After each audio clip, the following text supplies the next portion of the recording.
अस्सलाम वालेकुम स्टूडेंट्स।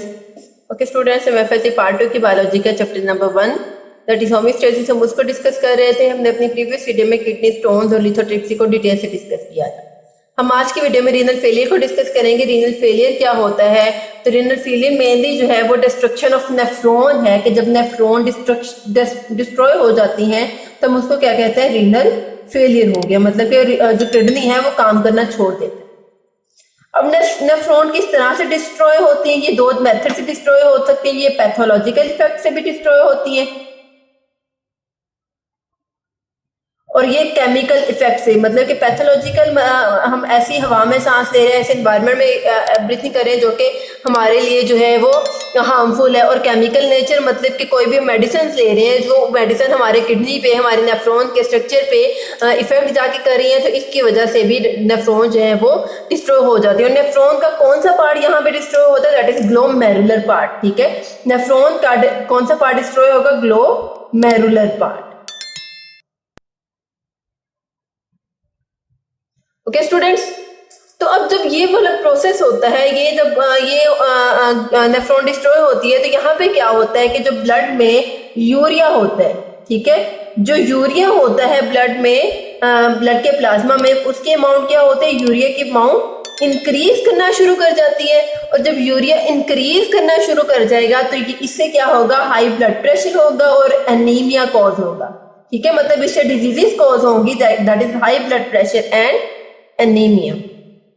ठीक है, ये होते हैं हमारे पास रीनल फेलियर के। रीनल फेलियर क्या होता है कि जब नेफ्रॉन का ग्लोमेरुलर पार्ट डिस्ट्रॉय हो जाता है पैथोलॉजिकल और केमिकल इफेक्ट से, तो उसकी वजह से रीनल फेलियर होता है। और रीनल फेलियर होने के नतीजे में क्या होता है? प्लाज्मा में यूरिया की अमाउंट इंक्रीज हो जाती है। यूरिया की अमाउंट इंक्रीज होगी तो क्या होगा? हाई ब्लड प्रेशर होगा और एनीमिया होगा।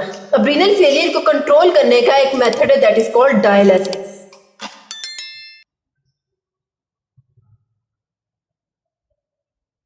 अब डायलिसिस क्या है?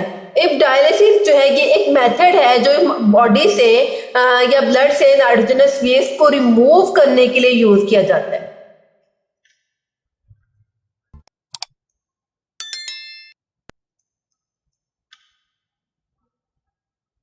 To remove nitrogenous waste from blood. अब जैसे कि हमने वो देखा था, लिथोट्रिप्सी देखा था, दैट इज नॉन सर्जिकल जो है वो प्रोसेस था, जबकि डायलिसिस जो है ये हमारे पास एक सर्जिकल प्रोसेस है। ठीक है, अब डायलिसिस में क्या करते हैं? हमने देखा कि ब्लड से क्या चीज रिमूव करनी है? नाइट्रोजनस वेस्ट रिमूव करना है। जब नाइट्रोजनस वेस्ट रिमूव करना है, ये हम दो तरीकों से रिमूव कर सकते हैं। एक होता है हमारे पास हीमोडायलिसिस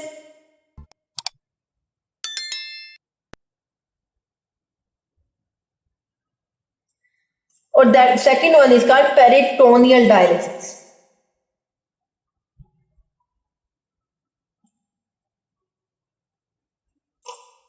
ठीक है, तो हम इन दोनों को वन बाय वन देखते हैं कि हीमोडायलिसिस क्या होता है और पेरिटोनियल डायलिसिस क्या होता है।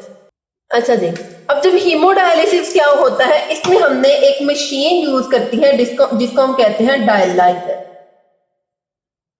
ठीक है, जबकि यहां पे हमने क्या करना है? पेरिटोनियम मेम्ब्रेन के थ्रू ब्लड की क्लीनिंग करनी है। पेरिटोनियम मेम्ब्रेन क्या होती है?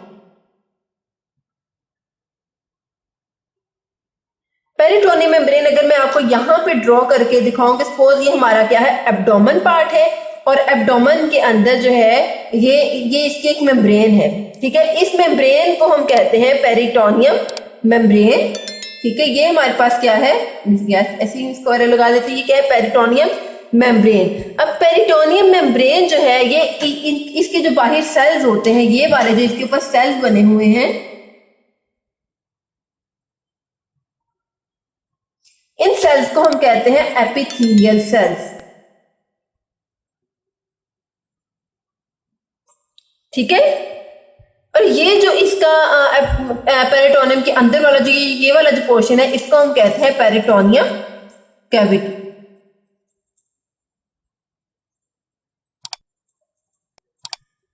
ओके ओके, यहां तक हमने ये वाला देख लिया। अब इसकी तरफ मूव करते हैं। ये जो है डायलाइजर मशीन है, जब हम इसमें यूज करते हैं, आप कह सकते हैं कि इसमें आर्टिफिशियल किडनी यूज किया जाता है। तो अगर हम यहाँ पे बात करें, एक साइड में हम देख रहे हैं कि ये है ब्लड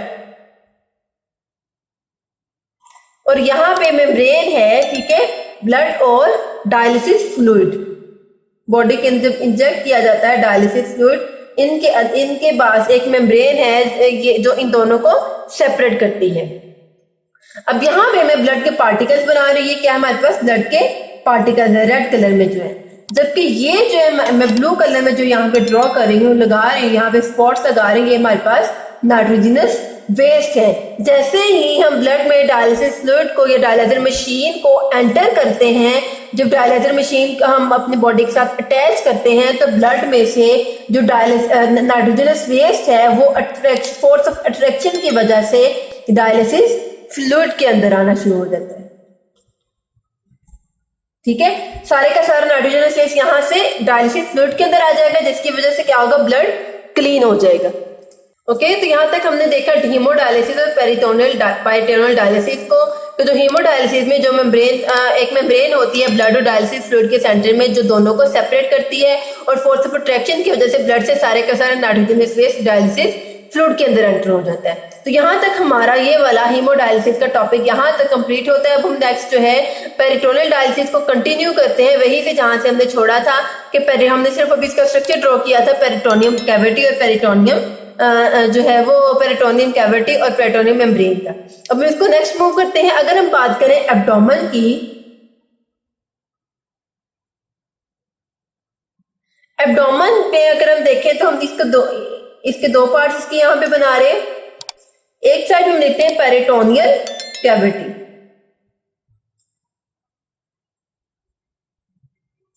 और दूसरी साइड हम क्या लिखते हैं, कैपिलरीज, जो कि हमारे पास किसके, ब्लड की कैपिलरीज। मतलब कि यहाँ इस पोर्शन में क्या होगा, सारे के सारा ब्लड होगा, और यहाँ पे पेरिटोनियल कैविटी में जिसमें हम डायलिसिस फ्लूइड को एंटर कर रहे हैं,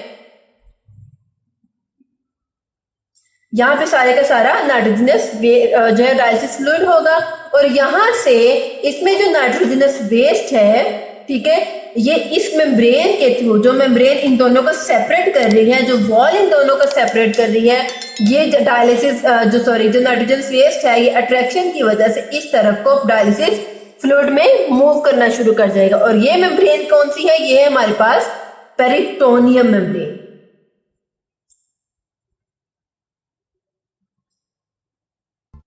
ओके स्टूडेंट्स, तो यहां पे अगर हम इसका स्ट्रक्चर भी ड्रॉ करें, सपोज ये है हमारे पास एब्डोमेन, ये पेरिटोनियम कैविटी, यहां पे ये ब्लड है हमारे पास, और इसी में नाइट्रोजनस वेस्ट प्रेजेंट है। ठीक है, अब यहां पे क्या करेंगे, एक मशीन एंटर करेंगे, उस मशीन की ट्यूब हम यहां से इसके अंदर एब्डोमेन के अंदर एंटर करेंगे। ये जो ट्यूब होगी इसको हम कहते हैं कैथेटर।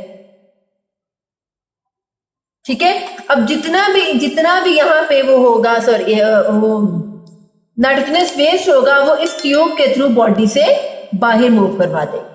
ओके स्टूडेंट्स, तो ये था हमारे पास पेरिटोनियल डायलिसिस और हीमोडायलिसिस। हीमोडायलिसिस में सिंपल जो है हमने डायलिसिस फ्लूइड एंटर करना है, जबकि जो पेरिटोनियल डायलिसिस है इसमें हमने बॉडी में एक छोटा सा होल करना है, होल करने के बाद एक ट्यूब एंटर करनी है, जिसकी मदद से सारे का सारा नाइट्रोजनस वेस्ट बॉडी से रिमूव हो जाएगा। ओके, एक तो ये डायलिसिस का प्रोसेस है रीनल फेलियर को कंट्रोल करने का। अगर डायलिसिस नहीं हो रही तो ये जो डायलिसिस है ये एक एक्सपेंसिव भी होता है, इसमें रिस्क भी बहुत ज्यादा होता है। तो डायलिसिस अगर नहीं प्रॉपर हो रही तो हम एक और मेथड यूज करते हैं, दैट इज किडनी ट्रांसप्लांट। ठीक है, अगर किडनी ट्रांसप्लांट क्यों करते हैं कि जब डायलिसिस जो है वो पॉसिबल नहीं है कि डायलिसिस से ये डिजीज जो है वो क्योर हो सकती है, इसका ट्रीटमेंट हो सकता है, तो जब हाई डिग्री रीनल फेलियर होगा, मतलब कि रीनल फेलियर अपनी लास्ट स्टेज में पहुंच जाता है, तब हम जो मेथड यूज करते हैं दैट इज किडनी ट्रांसप्लांट। ठीक है, हम ये क्यों यूज करते हैं, जब हाई डिग्री रीनल फेलियर हो।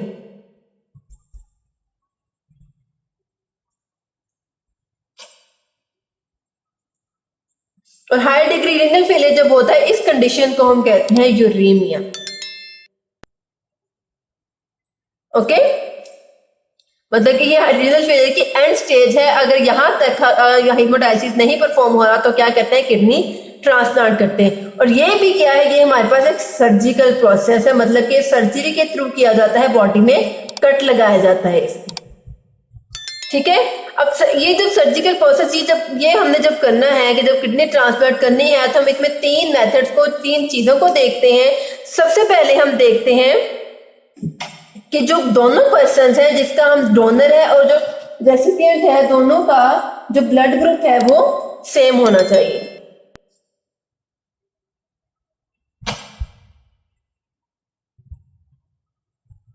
एक तो ये बात। दूसरा, इन दोनों के किडनी के टिश्यूज जो है वो भी मैच करने चाहिए। और थर्ड वन, एक और चीज होती है, दैट इज HLA। अब ये क्या है, ये है हमारे पास ह्यूमन ल्यूकोसाइट एंटीजन। जिस तरह से एंटीबॉडीज होती हैं, इसी तरह से बॉडी में एंटीजन्स होती हैं किसी भी ग्रुप की। तो अब उनकी एंटीजन्स भी मैच करने चाहिए, उनके किडनी के टिश्यूज भी मैच करने चाहिए, उनका ब्लड ग्रुप भी मैच करना चाहिए, तो तभी किडनी ट्रांसप्लांट पॉसिबल हो सकता है। अदरवाइज अगर इसमें कोई एक भी चीज मिस प्लेस है या अनमैच है तो किडनी ट्रांसप्लांट नहीं हो सकता। ओके स्टूडेंट्स, तो ये था हमारा आज का टॉपिक। आज हमने रीनल फेलियर को डिस्कस किया, जिसमें हमने डायलिसिस को डिस्कस किया। डायलिसिस हमने 2 टाइप्स को पढ़ा, उसके बाद हमने किडनी ट्रांसप्लांट को पढ़ा। आई होप आपको यहाँ तक आज की वीडियो की अच्छे से समझ आई होगी। अगर आपको इस वीडियो में कोई भी कंफ्यूजन है, किसी चीज की समझ नहीं आ रही, तो आप कमेंट सेक्शन में जरूर पूछिए। ओके, तो अगर आपकी वीडियो अच्छी लगी हो तो आप मेरे चैनल को लाइक कीजिए, सब्सक्राइब कीजिए, साथ ही बेल आइकन के बटन को प्रेस कीजिए। इससे आपको मेरी हर वीडियो को नोटिफिकेशन सबसे पहले देखने को मिलेगा। ओके स्टूडेंट्स, अल्लाह हाफिज।